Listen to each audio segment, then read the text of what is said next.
Yana bir marta assalomu alaykum. Hozirgi videomizda biz limfa sistemasi, limfa tizimi haqida gaplashamiz. Bu nima degani? Biz qon tomirlar bilamiz. Arterial, venoz qon tomirlar, ular masalan arteriya qon olib borsa, venoz olib ketadi. To'g'rimi? Qayergadir olib boradi, qayerga olib keladi. Limfa tizimi shunaqaki, faqat yurakka qarab harakatlanadi.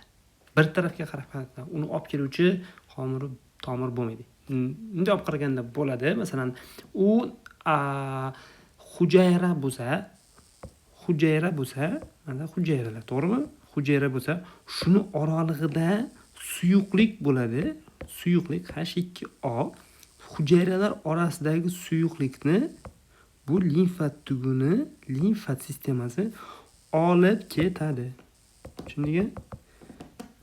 Masalan, bir kunda 5 litr organizmda bo'lsa, o'sha 5 litr qon tomirlardan tashqariga chiqib, suyuqlik chiqib 20 litr chiqsa, shuni 17 litri qaytib qon tomirlarga kirib ketadi. 20 litr qon tomirlarda 5 litr bo'lsa, 5 litr shu masamaytda poralar bo'ladi, suyuqlik qon tomirlarda. O'sha yerdan suv tashqariga chiqadi. 20 litr o'sha keyin 20 litrni 17 litri qaytib kirib yana qon tomirlarga so'rilib ketsa, qolgan 3 litri bo'ladi. Qolgan 3 litri bizdagi hujayralar aro bo'shliqda qoladi. U limfa tuguni orqali venaga boradi, yurakka boradi, to'g'ri. Shunaqa ishlaydi. Va bundan tashqari limfa sistemamiz suvlardan tashqari yog'larni tashiydi. Katta razmerdagi bo'lgan yog'larni, kilomikronlarni qon orqali, mana bu poralar orqali qonga o'tib keta olmaydigan proteinlarni, kilomikronlarni, yog'larni tashish vazifasini bajaradi. Bundan tashqari yana nima? Immun himoyasini bajaradi. Chunki limfatitlar orqali organizmni virus, bakteriya va boshqa patogenlardan himoya qiladi bu tizim. Chunki bilamiz, mana tugunlar bor. Tugun, hozir yana o'tamiz. O'sha tugunlarga bizlarga miltiq berib qo'ygan askarlardi. Yana o'sha joyda. Ular mana bu organizmdan kelgan tushdan qonga o'tmay limfaga o'tib ketdi. Masalan, bizdagi tasavvur qilamiz. Mana yerda bitta bakteriya qonga o'tmasdan limfaga kelsa, limfaga kelgan vaqtda bu yerda bitta tugunimiz bo'ladi. Tugunga bizda pistoletda avtomati qurollangan askar turadi. Ya'ni limfatitlar. Bu limfatitlar nima qiladi? Bu bakteriyani o'ldiradi shu limfa tugunda. Tushunarlimi? Organizmda juda ham ko'p limfa tugunlar. Mana bu rasmda ko'radigan bo'lsak, har xil limfa tugunlar bor. Mana bu yerda u haqida o'tamiz hozir. Asosiysi ma'noni tushunsangiz bo'ldi. Qanaqa bu yerda bakteriyani o'ldiradi. Keyingisi suyuqlikni muvozanat qilish. Ya'ni to'qimalarda ortiqcha suyuqliklarni yig'ib venoz tizimga qaytaradi. Boya 20 ta keldi. Agar suyuqlik oshib ketadigan bo'lsa, bizlar nima qiladi? Suyuqlikni oladi degan ortiqchasini shu bilan qilib venoz orqali yurakka olib borib tashlaydi. Oqsillarni qayta ishlaydi. Ya'ni kapillyarlardan o'tmagan, biz aytdik, bu joyda masalan mana bu kapillyarlar bor. O'sha kapillyarlardan katta miqdordagi, katta razmerdagi oqsillar, yog'lar o'ta olmasa, limfa orqali qon oqimiga olib boriladi. Yallig'lanish va kasalliklarda rol o'ynaydi. Ya'ni limfa tugunlari bor. O'sha yerda limfamiz ishib ketdi deydi, bilamiz. Bo'yinda, boshqa a'zolarda ko'rsak, paypaslasak, tugunlar paydo bo'ladi. Bu nimaga? O'sha joyda yallig'lanish protsessi ketayotgan bo'ladi. Limfadenit og'riydi, o'sha joylarimiz bo'ladi. Bu rasmda juda ham chiroyli rasm ko'rsatilgan. Bu yerdagi hamma limfatik tugunlar haqida kerakli ma'lumotlar aytgan. Umumiy ko'rinishi mana shunaqa yashildan iborat ko'rsatilgan bo'ladi. Endi yanada chuqurroq va qiziqarliroq bo'lish uchun bizda qaranglar, nima bo'ladi? Bu rasmda limfa suyuqliklari nimadan tashkil topgan bo'ladi? Limfa sistemasi, limfa tomirlari, limfa sistemasi tashkil topgan limfa suyuqliklari, limfa tomirlari. Chuqurroq o'tamiz bu yerda. Limfa tugunlar, limfa organlari bor. Asosiy yo'llar bor. Men tomirlarga kirib ketadi, hozir o'tamiz. Tak, limfa suyuqligida nima bo'ladi? Limfatitlar aytdik, immunniy javob beradigan oqsil, yog', suyuqlik va boshqa moddalar. Bu rasmda nima ko'rsatgan? Bu rasmda biz ko'rib turibmiz, limfa organlari haqida gap ketmoqchi. Limfa organlariga nima qiladi? Tanzilni bilamiz. Bunda deydi, bodomsimon bezi ishib ketdi deydi.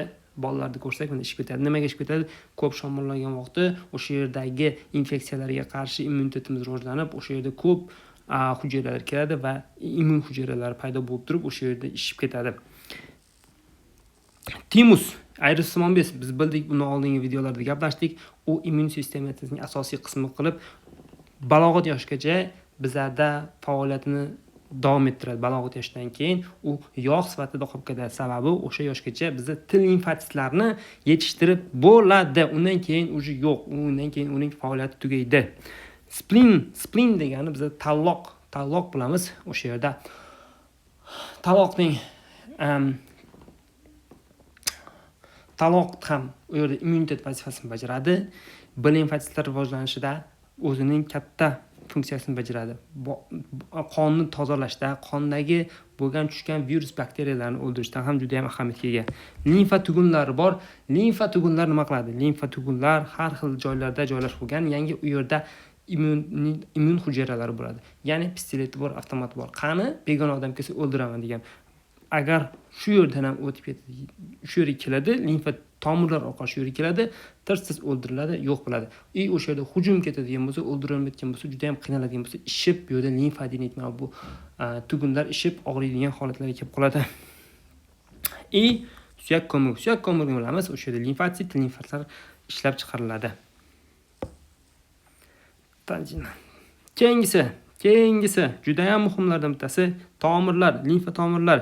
E'tibor beramiz, limfa tomirlari haqida gaplashamiz bu yerda. Limfa kapillyarlar kichkina bo'ladi, baribir boshlanishida kichkina limfa kapillyarlar bo'ladi. Limfa kapillyardan keyin nima bo'ladi? Limfa tomirlari, ya'ni kapillyardan kattaroq bo'lgan qon tomir. Ular limfani tugunlar orqali o'tkazadi, katta tomirlarga olib boradi. Lymphatic capillaries, lymphatic vessels, lymphatic trunks, lymphatic duct. Inglizchasi. Chunki ko'p adabiyotlar hozir inglizchada shunaqa ma'lumotlar ko'rishingiz mumkin. Limfatik tomirlar. Keyingisi limfa magistrallari deb ham ataladi. Ya'ni limfa tomirlaridan katta bo'lgan tomirlar. Tushundikmi? Bu razmer bo'yicha birinchi kapillyar eng kichkinasi, keyin tomirlar esa kattarog'i, limfa magistrallari yoki lymphatic trunks.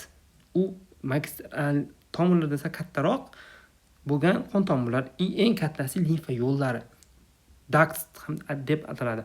Bunda nima bo'ladi? Eslab qolamiz. Ya'ni bizada eng kattasini dedik, nima? Limfa yo'llari. Thoracic duct, bo'lmasam o'ng limfatic duct, o'ng limfa yo'li. Ko'krak yo'li yoki o'ng limfa yo'li. Eslab qolamiz. Ikkita eng katta yo'l bor. Eng katta qon tomir. Ana shu ikkalasi orqali eng oxirgisi desam bo'ladi. Ya'ni venaga quyadigan oxirgi limfa tomir. Bu rasmda nima ko'rsatilgan? Bu rasmni ko'rib turibmiz, qaranglar. Juda ham tushunarli va qiziq va bittada miyaga qoladigan informatsiyalar berilgan. Ya'ni bu yerda ko'rib turibmiz, mana bu o'ng rasmdagi odam ko'rsatilgan unda va bo'yalgan. Ya'ni diafragmaning ust qismi o'ng taraf sariq rangga bo'lgan. Ya'ni ko'krakning o'ng qismi, bo'yinning o'ng qismi, boshning o'ng qismi va butun o'ng qo'l.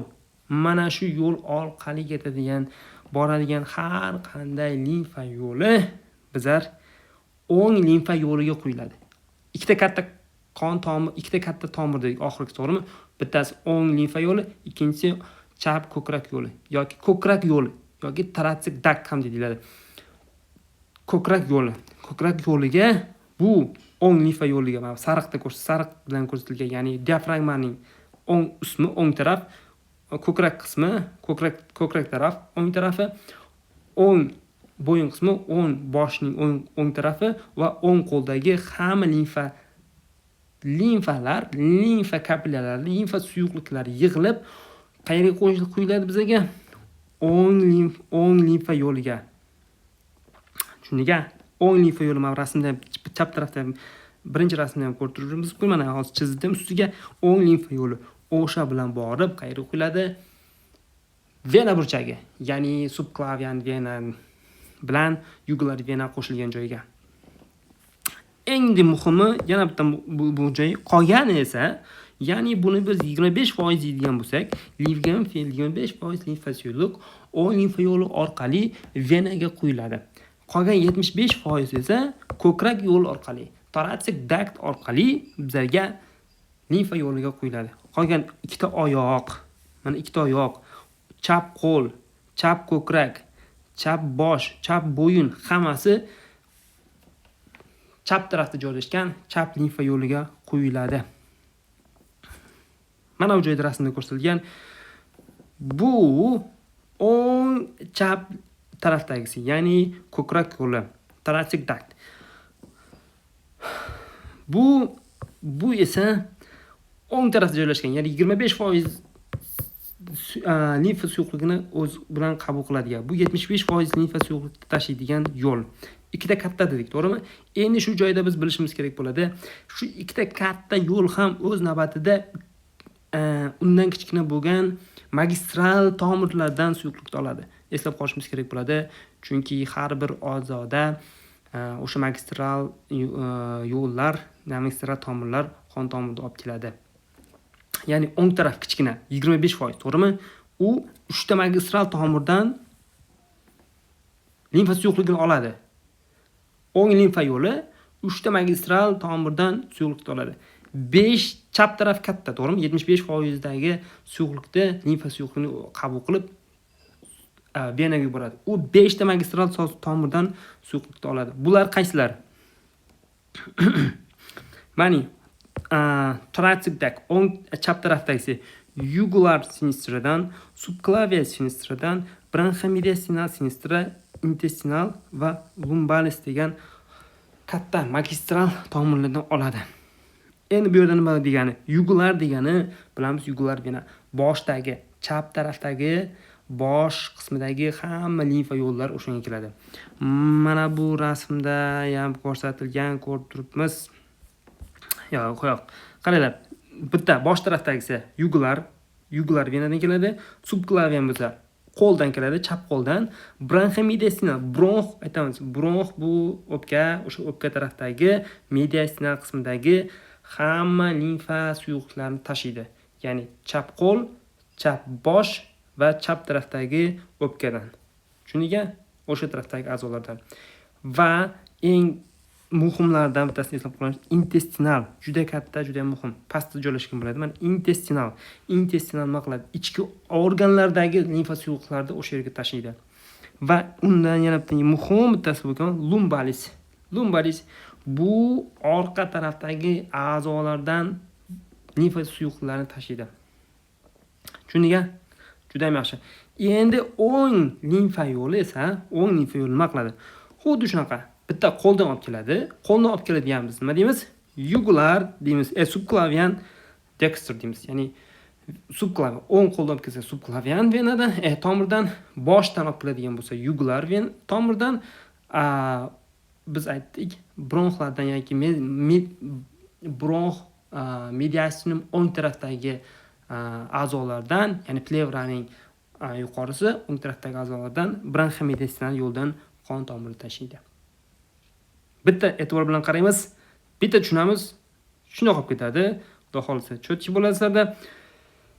Shu bilan qaraydigan bo'lsak, qaranglar. Mana bu joyimiz ko'rib turibmiz, o'zi ikkita katta yo'ldan, ya'ni intestinal va lumbar ko'rib turibmiz. Mana intestinal va lumbar, bittasi intestinal, bittasi lumbar. Lumbar bu orqa tarafdagi a'zolardan, intestinal esa ichki organlardagi, oyoqlardagi limfa suyuqliklarni tashisa. U qayerga boradi? Sisternaga boradi. Sisterna, ya'ni bu thoracic duct boshlanish joyi. Bu T12, S2 atrofida joylashgan bo'ladi, o'sha taraflarda. Ya'ni o'sha yerda barcha intestinal magistral tomir va lumbar magistral tomirdan kelasi shu yerga olib keldi. Ikkita katta tomir. U yerda nima qiladi? Yuqoriga qarab ketadi. Yuqoriga qarab ketgan vaqtda keladi va quyilay degan joyda yana 3 ta tomir kelib quyiladi bunga. Bittasi yugular yuqoridan, bittasi qo'ldan subklavian va o'pka, traxeya, mediastinal sohildan bronxomediastinal traktdan bittasi quyiladi. Umumiy hisobda 5 ta magistral tomir chap tarafga borib qo'yildi. Bizning o'ng tarafimizga oyoqlardagi kelmaydi. Faqat diafragmaning ustki o'ng tarafdagi limfa yo'llar quyiladigan tomir. Bu o'ng limfa yo'li deb ataladi. Bu yerga shu quyilayotgan joyda 3 ta tarafdan kelib limfalar quyiladi. Yuqoridan yugular tomir, o'ng qo'ldan subklavian tomir va o'ng o'pka, mediastinal soha, o'ng bronxlar, traxeyada o'sha yerdan quyiladigan nima? Bronxomediastinal, o'ng bronxomediastinal magistral tomir va u boradi o'ng tarafdagi vena burchagi, ya'ni subklavian vena bilan yugular vena qo'shilgan joyda. Tushundingmi? Videoni takrorlab yana bir marta eshitamiz. Xudo xolasa cho'tki qoladi. Limfa degan vaqtda umuman muammo bo'lmaydi sizlarda. Mana bu rasmdan ko'rib chiqsak, bu rasmda juda ham chiroyli ko'rsatilgan va tushunarli. Ya'ni ingun mana bu tarafda oyoq va lumbar dedik, intestinal va lumbar magistral tomirlardan sisternaga kelib quyildi. Sisterna orqali toratsik daktga o'tdi, mana ketdi. Toratsik dakt bordi, nima qildi? Mana bu venaga quydi.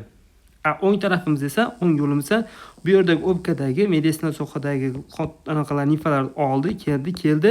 Bitta bu yoqdan olib keldi, bitta qo'ldan olib keldi, bitta boshdan olib keldi. 3 ta bu yoqqa qo'ydi. Bu yerga ham xuddi shunaqa bitta boshdan keldi, bitta qo'ldan keldi. Ya'ni o'ng chap taraf ko'krak yo'liga bitta boshdan keladi, bitta chap tarafdagi qo'ldan keladi, bitta mediastinal sohadagi o'pkadan keladi va 3 ta keldimi? Undan tashqari pastdan intestinal va lumbar magistral yo'llar orqali ham 2 ta kelgandi. Chap tarafda 5 ta, o'ng tarafda 3 ta magistral qon tomirlar borib, asosiy 2 ta qon tomiriga qo'yilib, u 2 ta magistral yo'l venaga chap va o'ng tarafdan qo'yiladi. Bu yerda ham ko'rsatilgan chiroyli qilib bitta rasmdan ko'rib olsak bo'ladi. Qora yozuvdan ko'rib chiqamiz. Mana toratsik dakt, bunga 3 ta yuqorida masalan bitta bo'yindan, bitta boshdan keladi, bitta mana mediastinal trakt bu bilamiz ko'krakdan anondan keladi, ko'krak sohasidagi chap tarafdan qo'ldagi keladi. Xuddi shunday mana bu o'ng tarafda, bu ham xuddi shunaqa bo'ladi. Buni ko'rib chiqamiz. Bu yerda ham rasm ko'rsatilgan chiroyli, tushunarli rasm, buni ko'rib, sekin qarab, e'tibor bilan qarasak tushunib olamiz. Ya'ni o'ng va chap tarafdagisi.